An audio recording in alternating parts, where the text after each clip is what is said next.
Penelope Reed had never seen such an extravagant bird in her life. The African grey parrot that crashed through her open kitchen window was adorned with a gold-plated leg band and had feathers that gleamed like polished silver. It proceeded to wreak havoc in her modest apartment, knocking over her carefully arranged collection of second-hand teacups and scattering the papers from her job applications across the floor. "No, please stop," she called out, watching helplessly as the bird swooped around her small living space, seeming to take particular delight in disrupting everything in its path. The parrot landed on top of her refrigerator, tilting its head to observe her with intelligent eyes.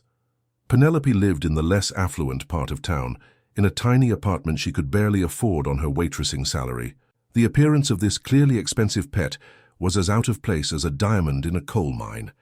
As she cautiously approached the bird, planning to somehow contain it and find its owner, it opened its beak and spoke in a crisp, authoritative voice. "Baker Milton. Transfer complete. Offshore account confirmed." Penelope froze.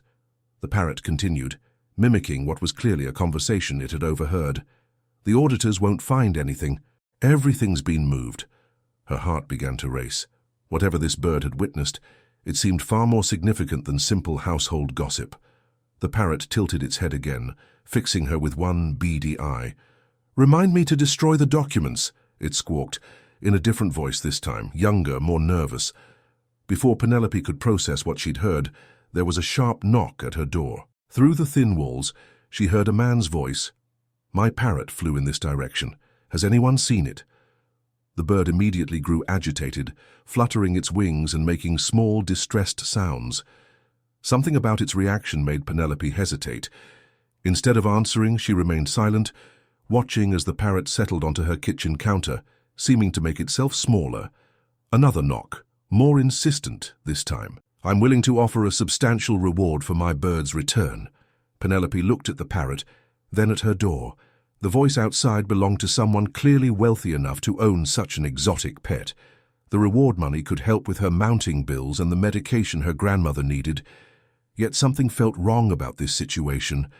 The parrot spoke again, this time in a whisper that chilled her to the bone. "Get rid of him. He knows too much."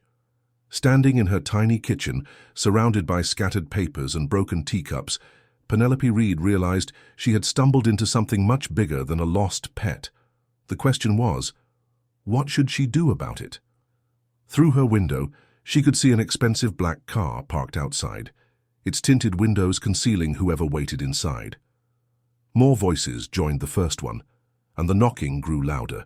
The parrot huddled closer to her, and in that moment Penelope made her decision. It would have been easy to open the door, collect a reward, and forget everything she'd heard. But as she looked at the frightened bird and recalled its disturbing messages, she knew she couldn't simply ignore what fate had quite literally thrown through her window. She needed to think carefully about her next move. Whatever secrets this parrot carried, they were dangerous enough to make powerful people nervous. And now, those secrets were in her hands. The knocking finally ceased, but Penelope's troubles were far from over. She spent the night sitting in her kitchen, watching the parrot while her mind raced with possibilities. The bird seemed to have settled down, preening its feathers and occasionally muttering numbers under its breath. Penelope worked at the local diner, serving coffee and pancakes to make ends meet. Her life had always been simple, focused on caring for her ailing grandmother and dreaming of returning to college someday. Now, she found herself caught in what appeared to be a criminal conspiracy. With only a talking parrot as evidence, morning brought new challenges. She couldn't leave for work and risk the parrot escaping or being discovered, but she also couldn't afford to lose her job. After a quick call to claim a family emergency, she settled in to figure out her next move. The parrot, which she had started calling Gray, proved to be quite intelligent. It watched her every move with those keen eyes, occasionally dropping more concerning phrases. "The accounts are hidden. Baker won't suspect. Everything must look normal." A quick internet search revealed that Baker Milton was a prominent investment banker, known for handling wealth management for the city's elite. His firm, Milton Financial, occupied a gleaming tower downtown, just a few blocks from where she served coffee to office workers rushing to their morning meetings. The parrot suddenly perked up, mimicking a new voice. Gregory, we need those transfers done by tonight. The auditors arrive tomorrow. Then, in a different tone, don't worry, sir, I'll take care of everything. Penelope grabbed a notebook and began writing down everything the bird said. If these were recordings of real conversations, they might be important. But important to whom, and what should she do with this information? Her grandmother had always taught her that doing the right thing wasn't always easy, but it was always right. The problem was figuring out exactly what the right thing was in this situation. A news alert on her phone caught her attention. Milton Financial was announcing a major corporate restructuring. The article mentioned internal audits and regulatory compliance reviews. Penelope's heart raced as she realized the timing couldn't be coincidental. The parrot flew to her shoulder, its claws gentle on her worn waitress uniform. The evidence is in the safe, it said clearly, behind the Rembrandt. A knock at her door made them both jump. This time, it wasn't the commanding voice from last night, but her elderly neighbor, Mrs. Henderson. Penelope, dear, are you all right? I heard noises last night, and you didn't leave for work this morning. Relief flooded through her as she opened the door to the kind-faced woman who had been looking out for her since she moved in. Mrs. Henderson's eyes widened at the sight of the exotic bird perched on Penelope's shoulder. My word, where did you get such a magnificent creature? Before Penelope could answer, the parrot spoke. Transfer confirmed. $5 million to the Cayman account. Mrs. Henderson's expression changed from surprise to concern. Penelope, what exactly is going on? Looking at her trusted neighbor, Penelope made another decision. Mrs. Henderson had worked as a legal secretary for decades before retiring. If anyone could help her understand what she should do, it would be her. Over tea served in the few unbroken cups remaining from last night's chaos, Penelope explained everything. Mrs. Henderson listened intently, her expression growing more serious with each revelation. My dear, she said finally, what you're describing sounds like financial fraud, large-scale financial fraud. The parrot, as if understanding, nodded its head and added, Gregory, destroy the backup files, all of them. Mrs. Henderson's hands trembled slightly as she set down her teacup. I worked on enough cases to recognize the patterns. This bird has witnessed something very illegal and very dangerous. A shadow passed by Penelope's window, another black car, moving slowly down the street. They both fell silent, watching it pass. They won't stop looking for this bird, Mrs. Henderson whispered. It's evidence, and from what it's saying, there are millions of dollars at stake. Penelope stroked the parrot's feathers gently. It had chosen her window to fly through, out of all the windows in the city. That had to mean something. I need to protect him, she said firmly. But I also need to make sure whatever criminal activities he's witnessed are exposed properly. Mrs. Henderson nodded slowly. I may know someone who can help, a former colleague who works for the Financial Crimes Division, but we'll need to be very careful about how we proceed. The parrot suddenly tensed on Penelope's shoulder. Looking out the window, they saw several men in expensive suits examining the area around her apartment building. Their methodical movements and earpieces made it clear they weren't simple pet owners looking for a lost bird. They're getting closer, Mrs. Henderson observed grimly. We need to move quickly, but smartly. One wrong move could put you both in danger. Penelope watched as one of the men spoke into his phone, gesturing toward her building. She had wanted to change her life, to find a way out of her routine existence. But this wasn't quite what she had in mind. The parrot nuzzled against her cheek, suddenly speaking in a softer voice she hadn't heard before. Please help me, Gregory. I can't be part of this anymore. It was the voice of someone's conscience, captured and repeated by this extraordinary bird. In that moment, Penelope understood that this wasn't just about exposing a crime. It was about helping someone who had wanted to do the right thing but hadn't known how. She turned to Mrs. Henderson, determination replacing her fear. Tell me about your friend in financial crimes. What do we need to do first? As they began to plan, the parrot kept watch at the window, occasionally muttering more damning phrases that Penelope carefully wrote down. Outside, the men in suits drew closer to her building, while somewhere in a downtown office tower, people were beginning to realize just how much their prized pet had overheard. The next 24 hours would change everything.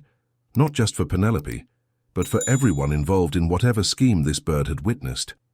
The question was, would she be brave enough to see it through?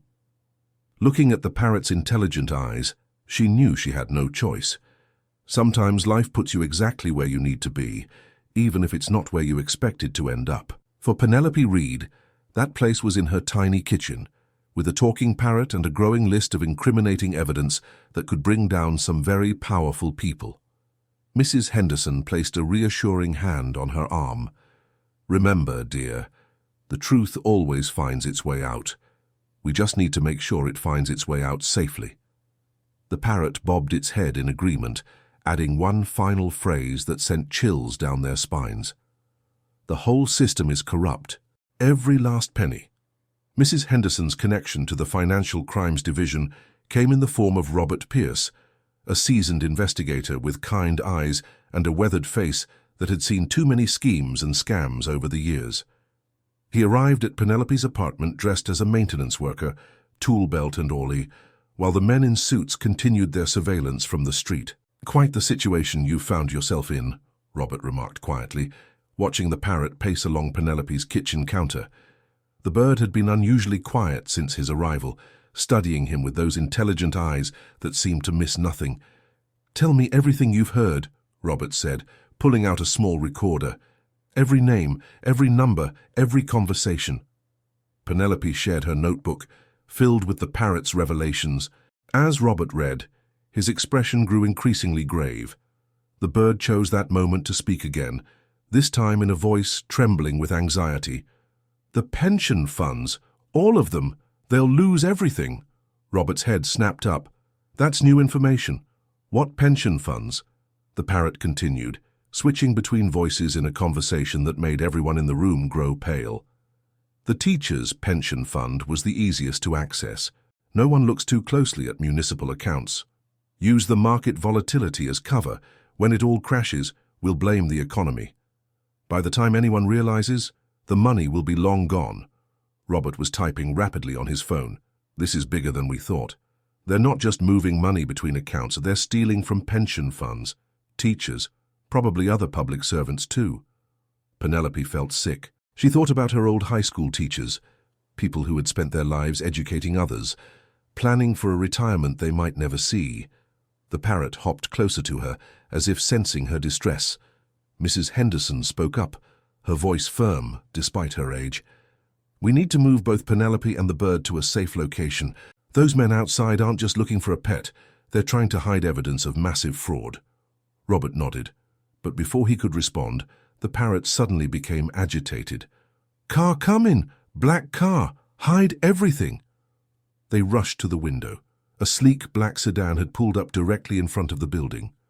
The door opened, and a man stepped out who made the parrot retreat to the furthest corner of the room, trembling. "Baker Milton himself," Robert whispered, recognizing the investment banker from news photos. He wouldn't come personally unless he was desperate. Milton's presence on her street made everything more real for Penelope. This wasn't just about a lost pet anymore. This was about millions of dollars stolen from hard-working people, about corruption at the highest levels. The parrot had chosen her window for a reason, and now she understood why. It needed someone who would listen, someone who would care about the truth more than money. "We need to get you both out of here," Robert said, already moving towards the back of the apartment. "But we need to be smart about it. They'll be watching all the exits." Mrs. Henderson surprised them all by chuckling softly. "Not all of them. This building has secrets of its own." She explained that during her years living there, she had discovered an old service corridor that connected to the neighboring building's basement. It was left over from when the structures had been part of the same hotel long ago. Most residents didn't know about it, but Mrs. Henderson had found it while looking for extra storage space. "The entrance is hidden behind the maintenance panels in the laundry room," she explained. "It hasn't been used in years, but it's still passable. I know because I keep it clean, just in case." Just then, they heard footsteps in the hallway outside, heavy, purposeful steps that spoke of authority and impatience. The parrot began mimicking a new voice, one filled with barely controlled anger. "Find that bird, whatever it takes. We can't risk anyone believing what it might say." Robert made a quick decision. "Mrs. Henderson, can you create a distraction? Something to keep them occupied while we use your secret passage?" The elderly woman's eyes twinkled with mischief. "Leave it to me. I've been practicing for my community theatre group. Time to put those skills to use." As Mrs. Henderson left through the front door, they heard her begin a remarkable performance about a gas leak she was sure she had smelled, demanding immediate attention from everyone in the hallway. Her voice carried through the building, full of dramatic concern and increasingly specific details about the terrible smell. Robert quickly helped Penelope gather the essential evidence: her notebook, her phone, and, most importantly, the parrot, who seemed to understand the need for absolute silence. They slipped out of her apartment and down to the laundry room, while Mrs. Henderson's voice continued to echo through the building, now joined by other concerned residents. The service corridor was exactly where Mrs. Henderson had said it would be, hidden behind a panel that looked like part of the wall. It was narrow and dark, but still sturdy. As they made their way through it, guided by the light from Robert's phone, they could hear the commotion above them growing louder. The parrot, perched on Penelope's shoulder, suddenly spoke in a whisper that wasn't a mimicry. "Thank you."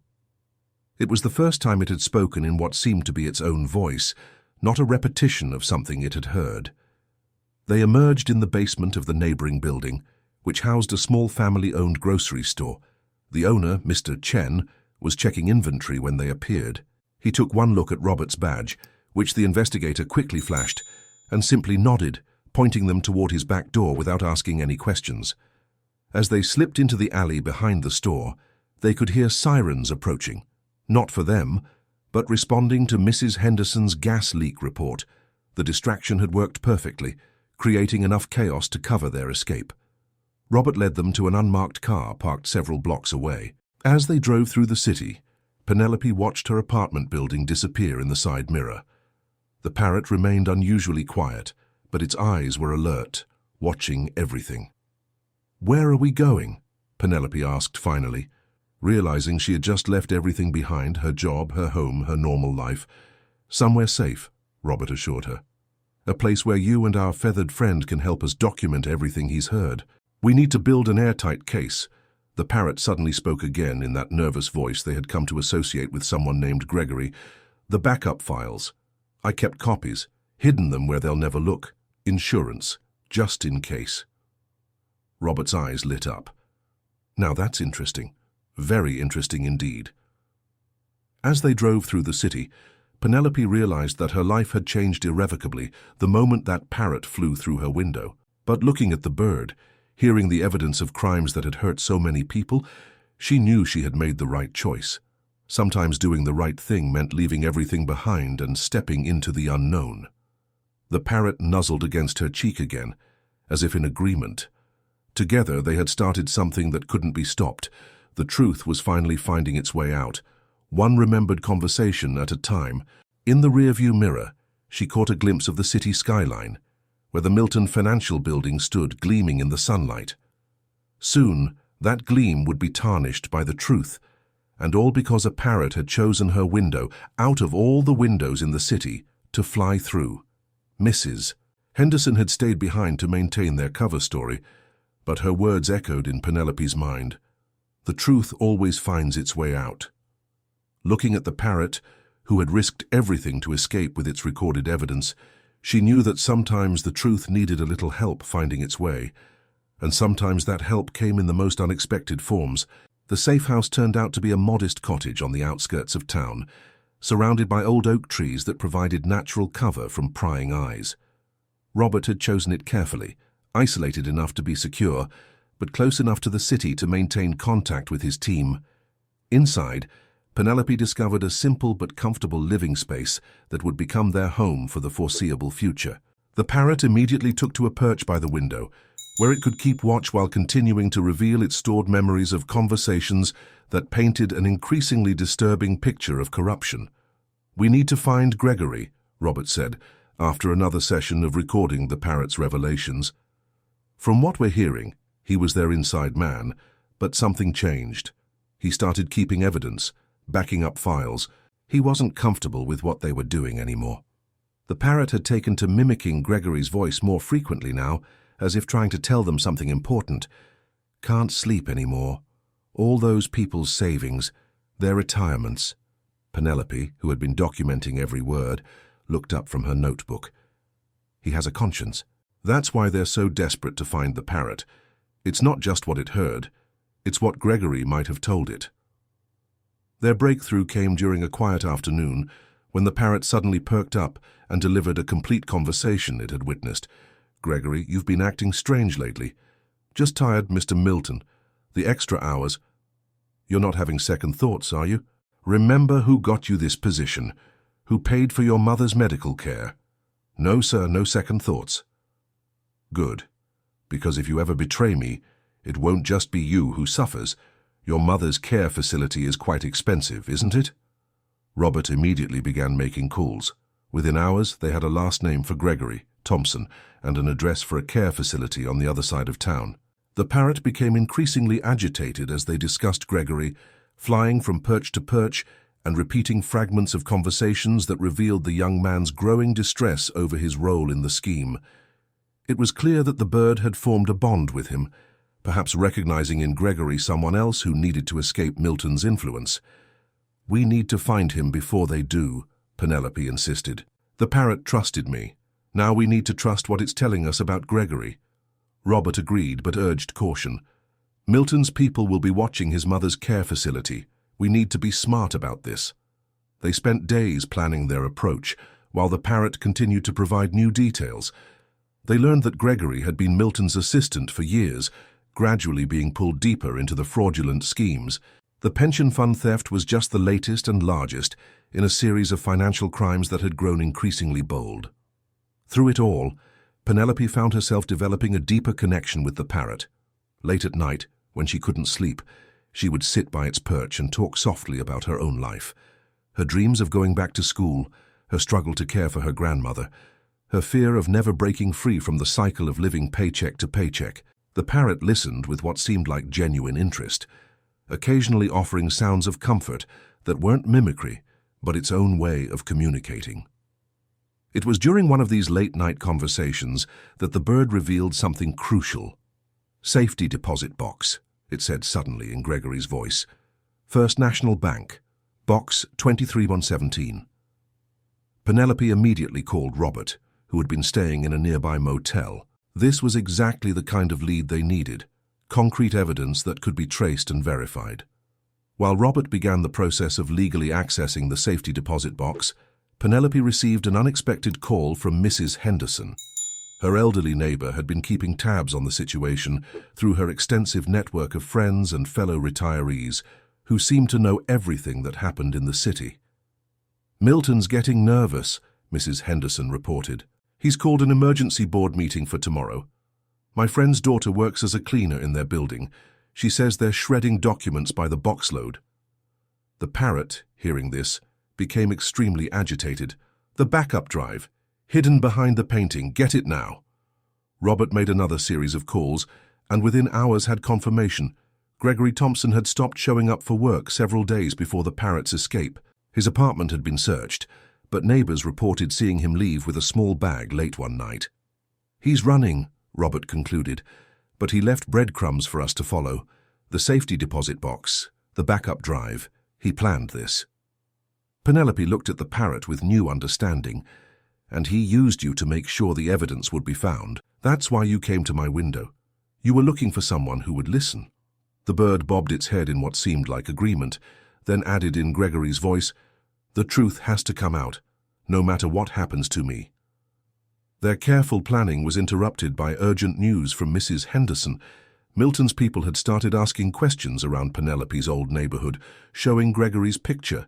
They were getting closer. Robert made a decision. "Fight, we need to move fast. Tomorrow morning I'll get a court order for the safety deposit box. But we also need to find Gregory before they do. He's the key to making all of this stick in court." That night, as a storm gathered over the cottage, Penelope sat with the parrot thinking about Gregory Thompson, a young man caught in something too big to handle alone, who had found an unusual ally in this remarkable bird. She thought about her own role in all this, how a simple act of kindness in protecting a lost parrot had drawn her into a fight for justice. The parrot seemed to sense her thoughts, speaking again in Gregory's voice, but this time a fragment they hadn't heard before. Sometimes the right thing is the hardest thing, but someone has to stand up. Someone has to say no. Lightning flashed outside, and in that brief illumination, Penelope saw determination reflected in the parrot's eyes. They were all part of something bigger now, a chain of people who had chosen to stand up, to say no to corruption, to fight for what was right. As the storm grew stronger, they received another call from Mrs. Henderson. Her voice was urgent. "Gregory's mother is being moved from the care facility tonight. Milton's people are behind it. They're trying to flush him out." The parrot, hearing this, let out a distressed cry and began repeating fragments of conversations that showed just how much Gregory had sacrificed to keep his mother safe. They had to act fast, not just to protect their case, but to help someone who had already risked everything to expose the truth. Robert arrived within the hour, his face grim but determined. "I've got people watching the care facility. If Gregory shows up there, we'll find him first.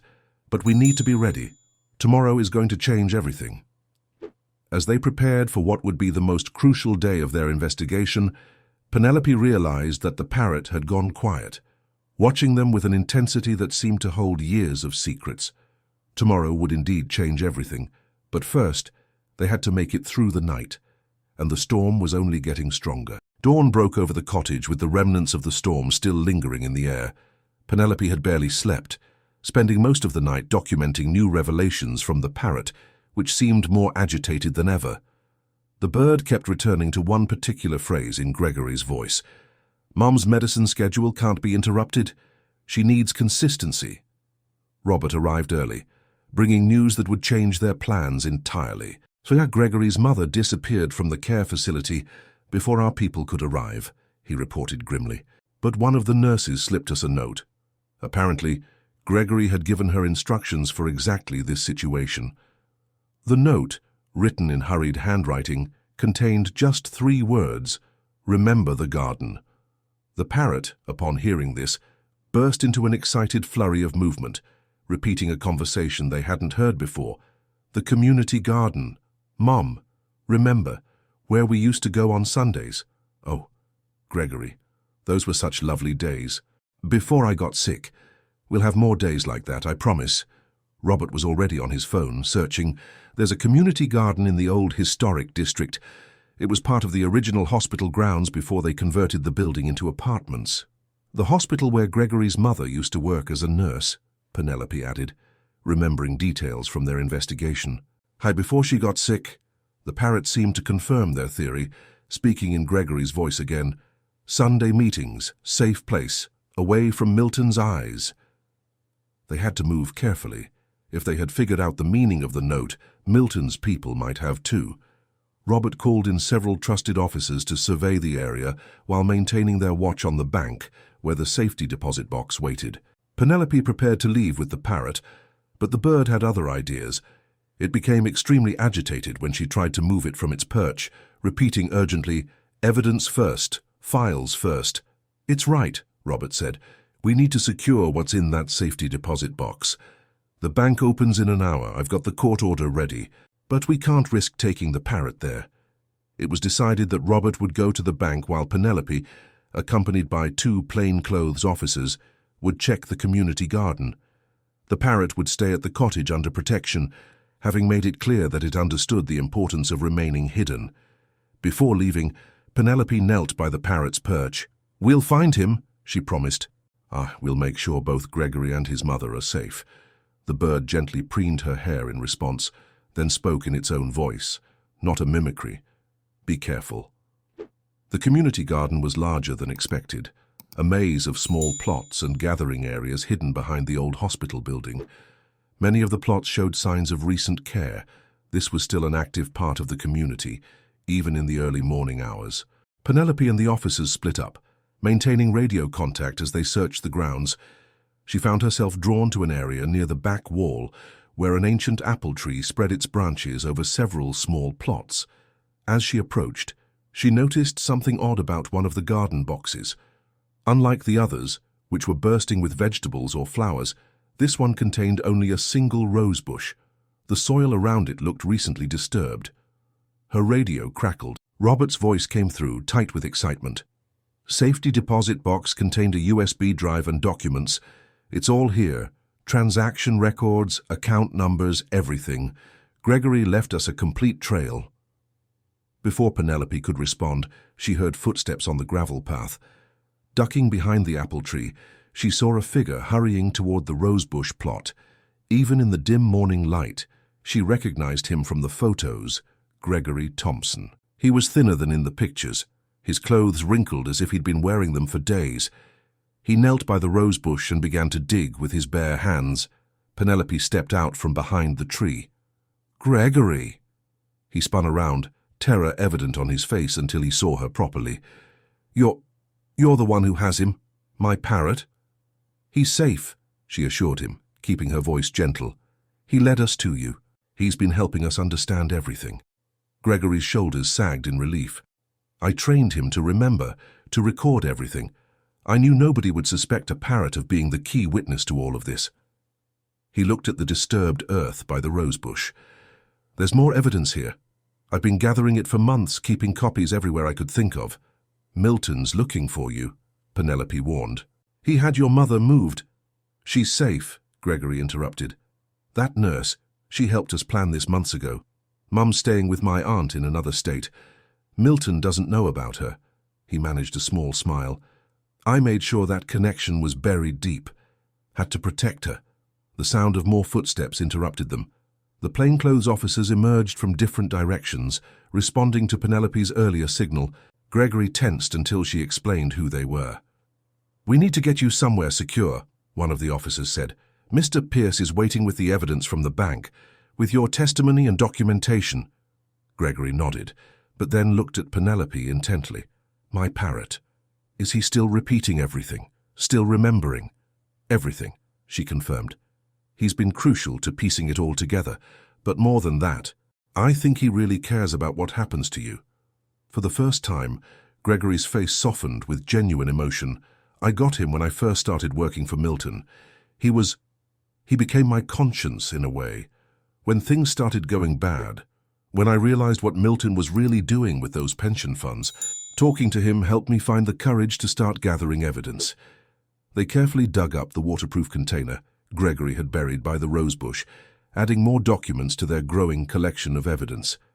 As they prepared to leave the garden, Gregory looked back at the old apple tree. "I used to bring my mother here every Sunday," he said quietly. "Even after she got sick and had to move to the care facility, it was our special place. When I needed somewhere safe to hide things, somewhere Milton would never think to look." Penelope touched his arm gently. "You did the right thing, taking a stand, protecting others from losing their savings, their futures." "I should have done it sooner," he admitted. "But I was scared. Milton had so much power over me, over my mother's care. It wasn't until I realized just how many people would be hurt. Teachers, firefighters, ordinary people who worked their whole lives." The radio crackled again, Robert, warning them that some of Milton's men had been spotted in the area. It was time to move. As they hurried toward the waiting cars, Gregory asked about the cottage where his parrot was being kept. "He must be worried," he said. "He always worries when I'm gone too long." Penelope smiled, thinking of the loyal bird that had brought them all together. "He's not just worried. He's been fighting for you in his own way, making sure the truth came out." They drove away just as the sun fully emerged, casting long shadows through the garden where a simple rosebush had guarded secrets that would soon change everything. The parrot's mission was nearly complete, but the biggest challenges still lay ahead. The reunion between Gregory and his parrot was something Penelope would never forget. The moment they entered the cottage, the bird flew straight to Gregory's shoulder, making soft sounds that weren't mimicry but pure emotion. Gregory's eyes filled with tears as he gently stroked the feathers of his faithful friend. "You did it," he whispered to the bird. "You found help. You remembered everything." The parrot responded by reciting, in Milton's voice, "The pension funds are just the beginning. No one will ever know." Then, in Gregory's voice, "But someone has to stop this." Robert was already working with his team, combining the evidence from the safety deposit box with what Gregory had buried in the garden. The documentation painted a clear picture of systematic fraud that had gone on for years, with the pension fund scheme being the largest and most devastating. "Milton's board meeting is in 2 hours," Robert announced, checking his phone. How his people are still searching the city for Gregory and the Parrot, but they're getting desperate. They know something's wrong. Gregory nodded, his face set with determination. Milton's going to try to destroy everything at that meeting. He'll blame market volatility, claim it was all legitimate losses. He's got a whole presentation prepared. I helped create it before I realized what was really happening. The Parrot chose that moment to speak in Milton's voice again. "The market crash is our cover. Perfect timing. No one will look too closely at losses during a downturn." "Not this time," Robert said firmly. "We've got enough to move now. My team is in position." What happened next unfolded like a carefully choreographed dance. As Milton stood before his board, presenting charts and graphs that showed how market forces had, unfortunately, impacted their investors' funds, Robert's team moved in. The evidence was undeniable: documentation of systematic theft, hidden accounts, and fraudulent transactions, all backed up by Gregory's testimony and the Parrot's recorded conversations. Penelope watched from a safe distance as Milton was led out of his own building in handcuffs, his face ashen with the realization that his empire of lies was crumbling. The Parrot, watching from its secure location with Gregory, let out a victory screech that made them all smile. But the real victory came in the days that followed, as the full scope of their actions became clear. The pension funds were recovered, protected by Gregory's careful documentation of where every dollar had been hidden. Teachers, firefighters, and countless other public servants who had nearly lost everything would never know how close they had come to disaster. Mrs. Henderson, who had played such a crucial role in their escape, was there when Penelope finally returned to her apartment. The old woman hugged her tightly, whispering, "I knew you were special the moment you moved in. Some people just have justice in their hearts." Gregory's mother was brought home, her medical care now secured by legitimate means. The aunt who had hidden her turned out to be a retired judge, adding another layer of protection to their case. She took one look at the Parrot and declared, "That bird deserves a medal." As the dust settled, Penelope found herself at a crossroads. Her role in exposing the fraud had caught the attention of several advocacy groups, and she was offered a position working with whistleblower protection programs. It was a chance to help others who, like Gregory, found themselves needing to stand up against corruption. "Take it," Gregory encouraged her when she told him about the offer. "You understood what needed to be done from the moment this one flew into your kitchen." He gestured to the Parrot, who was contentedly preening on its perch. "Some people are meant to help others find their courage." The Parrot, as if understanding the importance of the moment, spoke in its own voice. Not a mimicry of anyone. Do right thing. Robert, who had stopped by to deliver news of Milton's prosecution, smiled at the bird's comment. "I couldn't have said it better myself.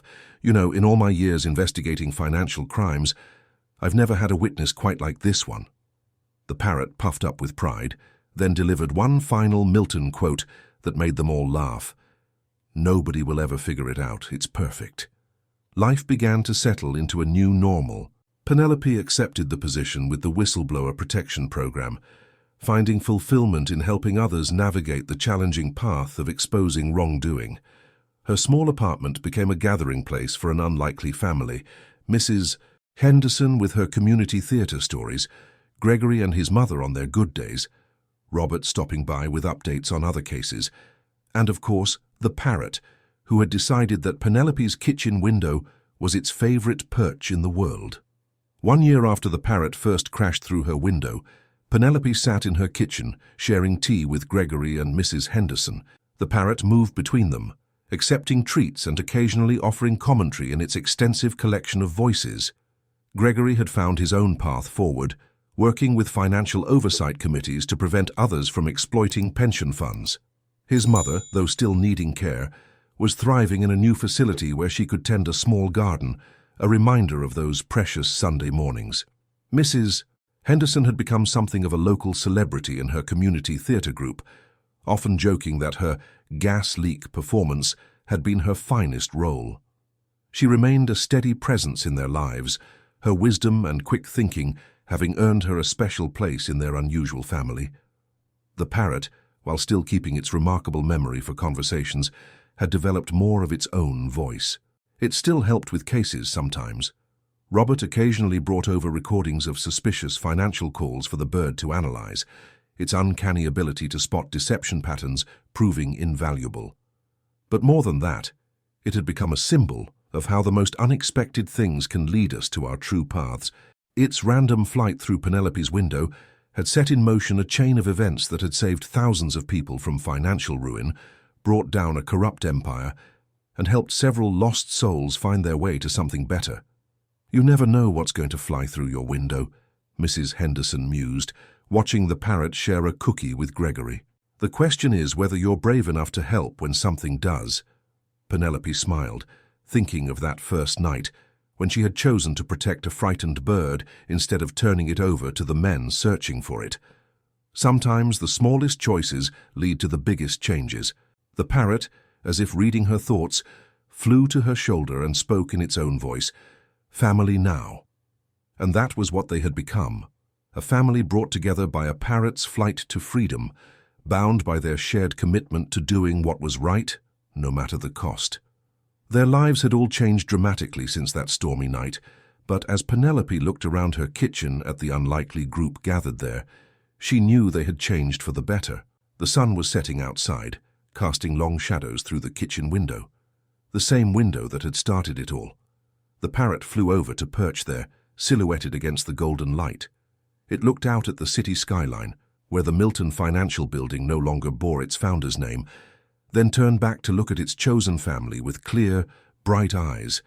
In that moment, Penelope understood that sometimes justice comes in unexpected forms.